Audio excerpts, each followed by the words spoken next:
நீ வருவாய் என நான் நிறந்தே ஏன் மறந்தாய் என நான் அறியேன். யாருக்கா உங்க மாடி தோட்டம் யாரை எதிர்பார்த்து இப்படி காத்துட்டு இருக்குது? ஹாய் கள்ளிக்கட்டுகள் ஃப்ரெண்ட்ஸ், இன்றைக்கி ஒரு சூப்பரான பூச்சி விரட்டி கம் பைரூக்கி நம்ம வீட்டு கிச்சன்லேயே இருக்குங்க. ஏராளமான பெனிஃபிட்ஸ் இருக்குது. ஒரு பூச்சி விரட்டியில் இத்தனை நன்மைகளா அப்படின்னு சொல்லி நீங்கள் ஆச்சரியப்படுவீங்க. வேஸ்டாகக்கூடிய வீணாகக்கூடிய கிச்சன் வேஸ்ட்டை தான் இன்றைக்கி நம்ம பூச்சி விரட்டியாக நம்ம ரெடி பண்ண போகிறோம். நம்ம கிச்சனில் இருக்கக்கூடிய ஒரு 3 பொருட்களை எடுத்து அந்த பூச்சி விரட்டியை எப்படி ரெடி பண்ணுறது, அந்த பூச்சி விரட்டியை பயன்படுத்துறதுனால என்ன மாதிரியான நன்மைகள் நம்ம மாடி தோட்டத்துக்கு கிடைக்கும் எல்லாமே தெரிஞ்சுக்கலாம். ஒரே கல்லில் 2 மாங்காய் கேள்விப்பட்டிருப்பீங்க. ஒரே கல்லில் ஏராளமான மாங்காய்கள் கிடைச்சிதுன்னா ஏனிங் ஃப்ரெண்ட்ஸு, அந்த பூச்சி வெட்டியை பயன்படுத்தினா அம்பிட்டு பயன்கள் கிடைக்கும்னு அதைத்தான் அக்கா பழமொழியாக சொல்கிறாங்களாம். வாங்க வீடியோவை பார்த்து போட்டு வந்து விடலாம். என்னென்ன பொருளை சேர்த்து பூச்சி வெட்டி ரெடி பண்ணணும்? பூச்சி விரட்டி நம்ம கிச்சன்லேயே இருக்குங்க. உங்கள் வீட்டில் வந்து புளிச்ச தயிர் இருந்தது அப்படின்னா நல்ல மிக்சர் ஜாரை வச்சு அடித்து எடுத்துக்கோங்க. எதுக்காக மிக்சர் ஜாரில் அடித்து எடுக்கணும் அப்படின்னா, நம்ம ஸ்ப்ரே பாட்டிலில் ஸ்ப்ரேயரில் பயன்படுத்தும் பொழுது அடைக்காமல் இருக்கும்.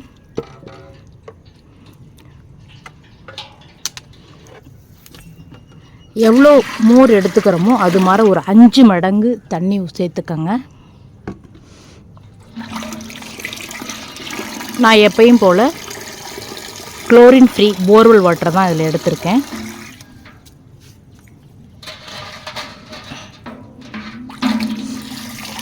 இந்த புளிச்ச மோரோட வேறு என்ன பொருள் சேர்க்கணும் அப்படின்னா, பெருங்காயத்தூள், எனி பிராண்ட் பெருங்காய பொடி வாங்கினாலும் சரி, இல்லை கட்டி பெருங்காயத்தை வாங்கி பொடி பண்ணிக்கிட்டிங்கனாலும் சரி. இதோட இன்னொரு பொருளை நம்ம ஆட் பண்ணணும். கொஞ்சம் பூண்டு எடுத்துக்கலாம். அதை நல்லா நச்சுக்கோங்க. இந்த பூண்டு எதுக்காக அப்படின்னு சொல்லி பார்த்தீங்கன்னா, மோர் சேர்க்கும் பொழுது எறும்புகள் வருமா அப்படின்னு சில பேருக்கு டவுட் இருக்கும். இந்த பூண்டு சேர்க்கும் பொழுது எறும்புகள் வராது. எலி தொந்தரவு, அணில் பிரச்சனை, இந்த மாதிரி தீங்குயிர்கள் வந்து நம்ம தோட்டத்துக்குள்ளே வராது. பூண்டு ஸ்மெல்லுக்கு பாம்பு கூட வராது அப்படின்வாங்க. எலிகள், பெருக்கான் இதெல்லாம் வந்து பறிக்காது. நல்லா நச்சிட்டேன். இப்போ இந்த பூண்டு வந்து நம்ம அந்த மோரோட சேர்த்துடணும். பூண்டு நிறைய எடுக்க வேண்டாம்.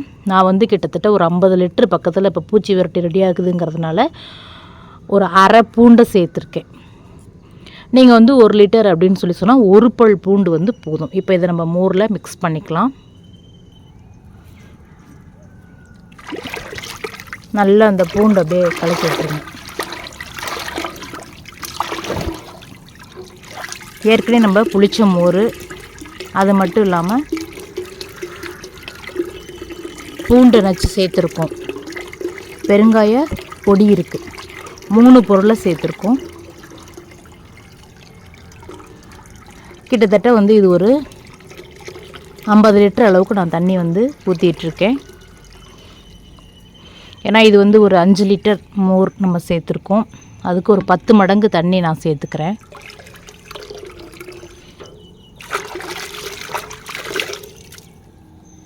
இந்த பூச்சி விரட்டியில் என்னென்ன நன்மைகள் இருக்குது அப்படிங்கிறதை நம்ம பார்த்துடலாம். எனக்கு அப்படியே யாருக்கு பயன்படுத்தணும், யாருக்கு பயன்படுத்தக்கூடாது அதையும் சொல்லி போடுங்க. பூச்சி விரட்டி சூப்பராக ரெடியாக இருக்குது. இதை வடிகட்டி நம்ம எடுத்துக்கலாம். ஏன்னா வந்து ஸ்ப்ரேயரில் நம்ம பயன்படுத்த போகிறோம். நீங்கள் ஸ்ப்ரேயர் இல்லை அப்படின்னா பூவாளி கூட பயன்படுத்திக்கலாம். நான் வந்துட்டு இன்றைக்கி பூவாளி தான் பயன்படுத்துகிறேன். அந்த பிசுறுலாம் வந்துட்டு, அந்த பூண்டு பிசுறு பூவாளியை போய் அடைச்சிக்க கூடாது இல்லைங்களா? ஸோ அதனால் நான் வந்து வடிகட்டி எடுத்துக்கிறேன்.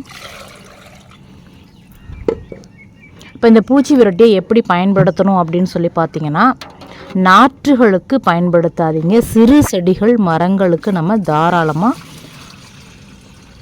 10 நாளைக்கு ஒரு முறை பயன்படுத்தலாம்.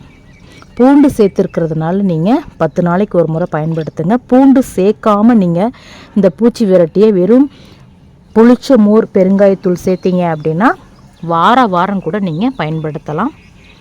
வாங்க செடிகளுக்கு எப்படி கொடுக்கறது, அதனால் என்ன பயன்கள்ங்கிறதையும் தெரிஞ்சுட்டு வந்துடலாம். முதல் பயன் என்ன அப்படின்னு பார்த்தீங்கன்னா, இந்த பூச்சி விரட்டியை செடிகளோட இலைகள் மேலே தெளித்து விடும் பொழுது சாறுறிஞ்சும் பூச்சிகள் வராது. மாவு பூச்சி, இலைப்பேன், இந்த மாதிரி சாறுறிஞ்சும் பூச்சிகள் வராது. இந்த புளிச்ச மோரில் பாஸ்பரஸ் இருக்கிறதுனால பூக்கக்கூடிய செடிகளுக்கு நம்ம கொடுக்கும் பொழுது பூச்சி விரட்டியாக மட்டும் இல்லாமல் பூக்கள் வளர்ச்சியையும் தூண்டுங்க. இந்த மாதிரி குறு மரங்களுக்கு நம்ம கொடுக்குறோம். இது வந்து பார்த்திங்கன்னா ஸ்வீட் செர்ரி. குறு மரங்களுக்கு நம்ம கொடுக்குறோம் அப்படின்னா சீக்கிரம் பூக்கள் வந்துட்டு அதிவேகமாக இவங்க வந்துட்டு காய்கள் கொடுக்க ஆரம்பிச்சிருவாங்க. சாறுறிஞ்சும் பூச்சிகள் நான் சொன்னேன் இல்லைங்களா, இது வந்து கத்தரி செடி இலைப்பின் தாக்குதலோடு இருந்தாங்க. அதனால தான் நான் ப்ரூன் பண்ணியிருக்கேன் பாருங்கள். நீங்கள் வந்து இந்த மாதிரி இலைப்பெண்கள் இருக்குது அப்படின்னு சொன்னோம்னா அதை வந்து ப்ரூன் பண்ணி அந்த தாக்குதலுக்குள்ளான இலைகளை அப்புறப்படுத்திட்டு அதுக்கு பிறகு இந்த பூச்சி விரட்டியை நம்ம வந்து தெளிக்கலாம். இப்போ இலைப்பெண் இல்லை அப்படின்னு சொன்னாலும் நீங்கள் தாராளமாக இந்த பூச்சி விரட்டியை தெளிக்கலாம். இல்லை இந்த கத்தரி செடியில் இலைப்பெண் தாக்குதல் வந்து வராது. அடுத்து இன்னொரு பயன் என்ன, அதையும் தெரிஞ்சுக்கலாம் வாங்க. இந்த கத்தரி செடியில் முக்கியமான ஒரு பிரச்சனை அப்படின்னு சொன்னோம்னா ஸ்டெம் போரர் அப்படின்னு சொல்லக்கூடிய தண்டு துளைப்பான். ஸோ இந்த தண்டு துளைப்பான் வந்துட்டு இந்த பூச்சி விரட்டியை நம்ம தெளிக்கும் பொழுது தண்டு துளைப்பான் வந்து கட்டுக்குள்ளே வரும். தண்டு துளைப்பானே வராது. அது மட்டும் இல்லாமல் கத்தரியில் அதிக பூக்களை தூண்டும். பெருங்காயம் இருக்கிறதுனால பூக்கள் உதிராது. அப்படியே நமக்கு வந்து பிஞ்சுகளாக மாறுங்க. இன்னொரு ஒரு முக்கியமான பயன் இருக்குது. அது என்னன்னு கேட்குறீங்களா? வாங்க பார்த்துடலாம். அந்தந்த செடிக்கிட்ட போகணுமில்ல. நம்ம மாடி தோட்டத்தில் ஒரு முக்கியமான பிளான்ட் அப்படின்னா இந்த முருங்கை மரம் தாங்க. இந்த முருங்கை மரத்தில் வந்து பார்த்திங்கன்னா கம்பளி பூச்சி தொந்தரவு வரும். அது மட்டும் இல்லாமல் பூக்கள் உதிர்வு பிரச்சனையும் இருக்கும்.